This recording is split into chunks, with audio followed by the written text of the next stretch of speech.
Good morning students, welcome to Hindi class. और आज हम हिंदी कक्षा में पढ़ने वाले हैं अपठित गद्यांश। First of all let me tell you, अपठित गद्यांश का मतलब अपठित जो पहले कभी नहीं पढ़ा है, गद्यांश एक पैसेज। तो हम कोई भी ऐसा पैराग्राफ जो पहली बार पढ़ने वाले हैं, जो हमारी बुक में से नहीं है, वो अपठित गद्यांश कहलाता है। अपठित गद्यांश में हमारे श्रवण कौशल को, हमारे पठन कौशल को चेक किया जा रहा है। श्रवण कौशल जब कोई बोलकर कुछ बता रहा होता है, जैसे कि मैं इस वीडियो में बता रही हूँ, आप कितना सुनते हैं उसे। और पठन कौशल मतलब पढ़कर। तो अपठित गद्यांश बेसिकली हमारा पठन कौशल यानी कि हमारे रीडिंग स्किल्स को इम्प्रूव करने में हेल्प करता है। कैसे हेल्प करता है? हम जो रीड कर रहे हैं डिपेंड करता है हम कितने अच्छे कॉन्सेंट्रेशन के साथ उसको रीड कर रहे हैं और कितना हम चीज को समझ पाते हैं। तो पहले इसको रीड करना स्टार्ट करते हैं। व बड़ी ए की मात्रा भ व वैभव, म बड़े ए की मात्रा द आन मैदान, वैभव मैदान में ख एल खेल रहा था, त भ बड़ी की मात्रा तभी, र ओ हन रोहन भी वहां वहां आया, मैदान में द ओ दो, झ ऊ की मात्रा ल ए की मात्रा झूले, थ ए की मात्रा थे, दो झूले थे, वैभव एक बड़ी बड़ी सी, ग ए की मात्रा, फिर अंग की बिंदी लगी हुई है, ध दवात, गेंद से या गेंद यानी कि बॉल, गेंद से खेल रहा था। तो ये एक छोटा सा पैराग्राफ है जो कि मैंने आपके लिए रीड किया है। एक बार अब मैं बिना मात्राएं बोले फिर से रीड करती हूँ।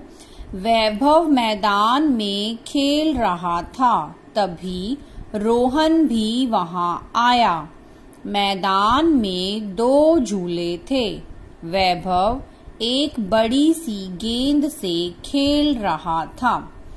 अपठित गद्यांश में बच्चों हमें क्या करना होता है? इस पैराग्राफ को पढ़ने के बाद, इसको पढ़ने के बाद जो हमें नीचे प्रश्न दिए गए होते हैं उनका उत्तर हमें इसी के बिहाफ पे देना है, यानी कि इस पे डिपेंडेंट देना है, इसमें से ढूंढ कर देना है। तो अब लिखा हुआ है प्रश्नों के उत्तर लिखिए। हम सिर्फ वन वर्ड आंसर्स लिखेंगे। पहला प्रश्न लिखा हुआ है, मैदान में कौन खेल रहा था? तो उत्तर हमें पहली लाइन में ही इसका उत्तर दिखाई दे जाएगा, वैभव मैदान में खेल रहा था। तो हमारा उत्तर क्या हुआ? वैभव। क्या बना उत्तर? वैभव। तभी वहां कौन आया? तभी वहां कौन आया? तभी, ये रही अगली लाइन, तभी रोहन भी वहां आया। तो कौन आया में हम किसका नाम लिखने वाले हैं? रोहन, र ओ की मात्रा ह न, रोहन। तभी वहां कौन आया में उत्तर क्या लिखेंगे? रोहन। मैदान में कितने झूले थे? अब हम अगली लाइन पढ़ेंगे। मैदान में दो झूले थे। जब हमने पहला प्रश्न पढ़ा तो हमने पहली लाइन को रीड करके देखा। जब हमने दूसरा प्रश्न पढ़ा तो हमने दूसरी लाइन को रीड करके देखा। अब हम तीसरा प्रश्न पढ़ रहे हैं तो हम थर्ड लाइन को रीड करके देख रहे हैं।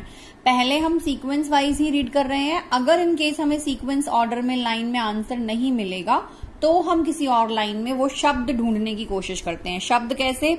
जैसे यहाँ प्रश्न में आया झूले, तो हम यहाँ इस पैराग्राफ में झूले शब्द ढूंढने की कोशिश करते हैं। ठीक है, यहाँ हमें झूले दिख गया। कितने लिखे हुए हैं झूले? दो। तो हम इसका उत्तर क्या लिखने वाले हैं? मैदान में कितने झूले थे? इसका उत्तर क्या होगा? दो। मैदान में दो झूले थे। प्रश्न 4, वैभव किससे खेल रहा था? वैभव किससे खेल रहा था?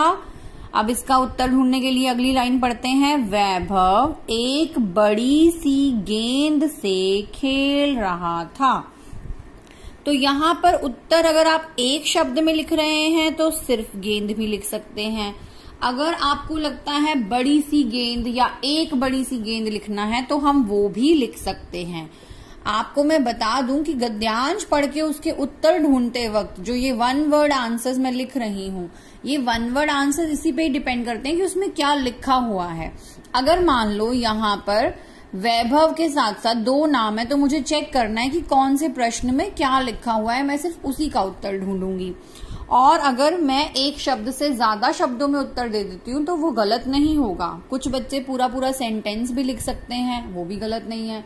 तो जैसे हमें कंफर्टेबल लगे हम लिख सकते हैं, लेकिन एक शब्द में अभी, क्योंकि हम इनिशियली सीख रहे हैं, इसलिए मैं आपको एक शब्द में लिखना सिखा रही हूँ। अभी हम छोटे से स्टार्ट कर रहे हैं, फिर धीरे धीरे हम बड़े प्रश्नों पर भी आ जाएंगे। नंबर 5 पर मैंने लिखा है लयात्मक शब्द लिखो।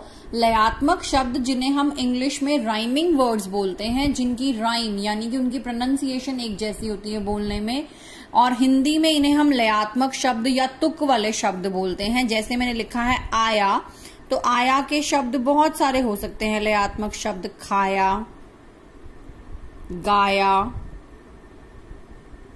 इस तरह से हम कई शब्द लिख सकते हैं। तो यहां मैंने 2 शब्द लिख दिए हैं लयात्मक, आया के, खाया, गाया। आपको कोई और समझ में आते हैं तो आप वो भी लिख सकते हैं।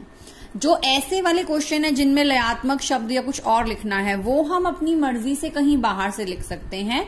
लेकिन बाकी प्रश्नों के उत्तर, क्योंकि वो स्टेंजा पे ही डिपेंडेंट है, यहाँ बात मैदान की और खेलने की और झूलों की, इन सब की हुई, तो वो हम इस पैराग्राफ में से ही लिखेंगे। अपनी चॉइस से हम उत्तर नहीं लिख सकते।